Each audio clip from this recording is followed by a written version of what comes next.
Chancellor of University Malaysia, Yang Mulia Tan Sri Dr. Wali, President dan Chancellor of University Malaysia, saudara-saudari rakan seperjuangan University Malaysia, ladies and gentlemen, a very good morning and happy new year. Salam sejahtera.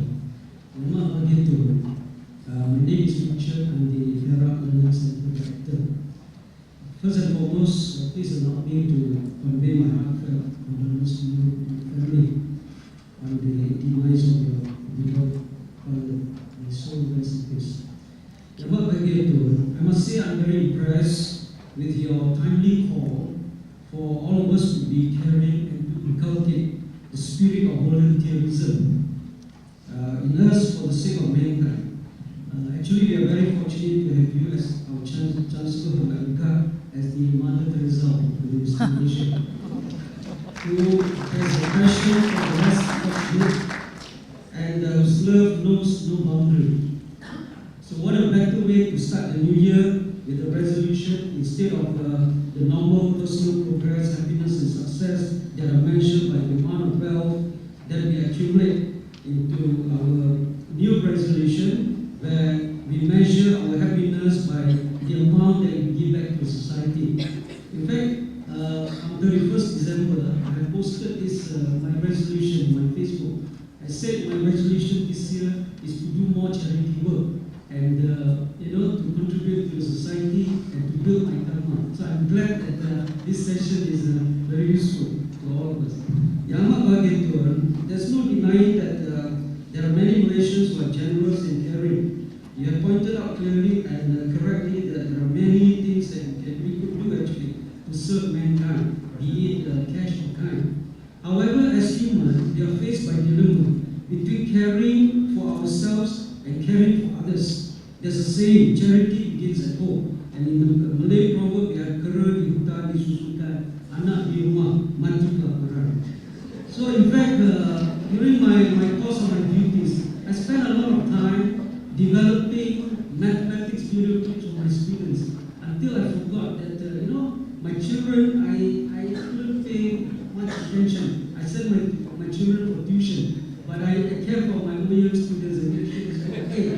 In fact, I told some of my colleagues here, I hardly see my wife even, during daytime, I only see her during dinner. So my humble question to YABhg, so what would be your advice to all of us when faced with such dilemma? Thank you.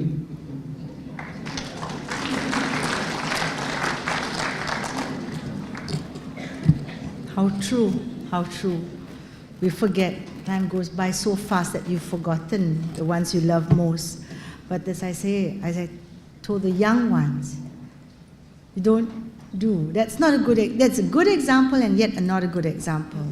Because family, if your family is happy, you can do anything and they will be there with you to do it with them. So you start now and you start when they are very young. Get involved in what they do.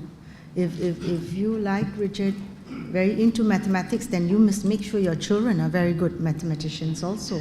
They must learn as well and you should teach them. Here we have to sacrifice our social life. We have to sacrifice our social life because that social life, that little weekends that we can get, that should be for the family. And, we should forget. I know the young guys still want to play football. It's good. But you make sure that your son also wants to play football and you bring him along with you.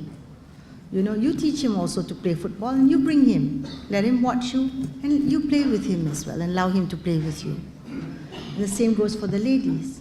If you feel like going shopping with your friends, bring your daughter. Maybe she would like shopping later on. You take her along with you so that she will see. It's true. My two girls, I speak through experience. I didn't know, I couldn't bring them to the hotels to eat and all that time, so not so good. So we'll just go shopping, not shopping, window shopping. And we'd go together and we would look at the latest fashions, even when they were young. So they will always tell you they lepak with their mom. So I was blessed that in their free time they didn't lepak with their friends at the mall, they lepak with their mom at the mall. So I would tell them to look at this and you look at those people over there. look at them, how they're behaving, how they dress, and so they see this. So sometimes it's hard to change good old habits, but the effort is for you to do it. If you made that your resolution, you have to make it a point that you actually spend time with the family. You don't have to spend so much money, when you spend with the family.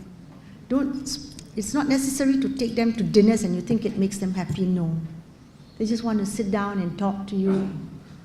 Go somewhere, chat together, you go for dinner. Nowadays, the best foods are not in the hotel.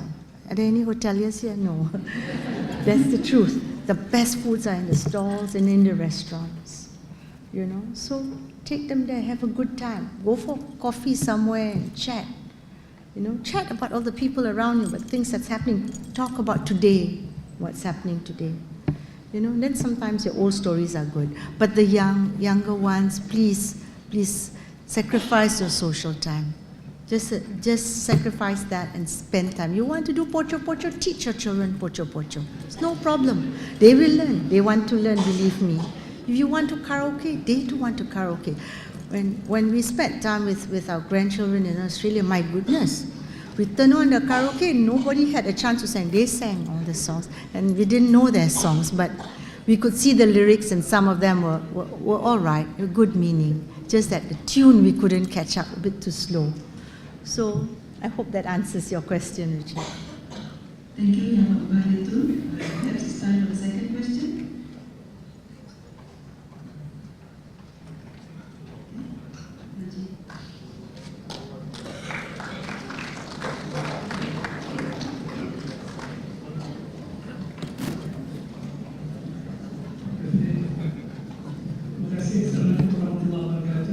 Salam.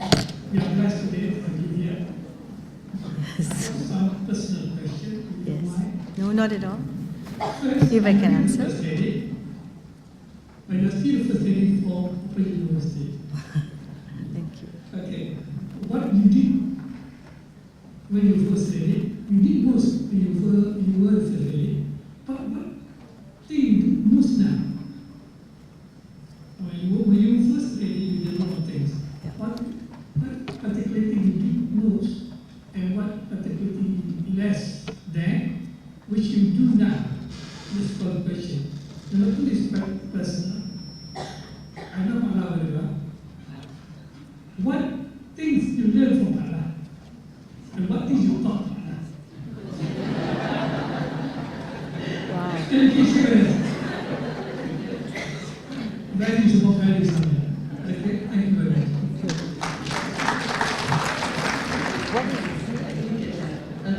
If I may be allowed to take the question, the first one, actually three questions. The first one was, what was the thing that you're able to do most now as compared to before? Secondly, what are the things that you're able to do less of, or you're relieved to be doing less of now? And the third question is actually, what does Jeanne learn from Allah? And what do you all talk about? So that's 4 sets of 4 in 1. It's a compliment. I have a lot of time now to do what I'm passionate about.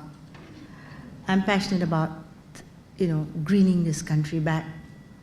Because this country was a forest before the Japanese occupation, it was a forest. And our ancestors, they were very healthy. They ate a lot of fish from the river and the sea. They ate a lot of plants from the trees, from the fruits, and a lot of OUM and a lot of medicine. We had hospitals, but majority of the people went, their clinic was the hutan, and it's so, there's a lot. I believe our country is a pharmacy.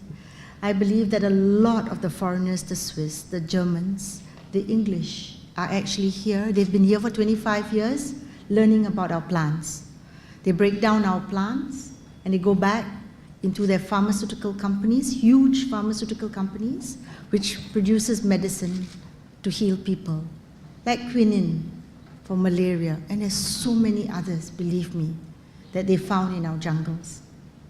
But our own people are not interested. we cut the trees. And so that's me.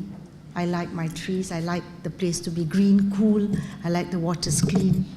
And I do wish more children will think of a new profession by going into the jungle and looking at the real natural medicine, which we have abundant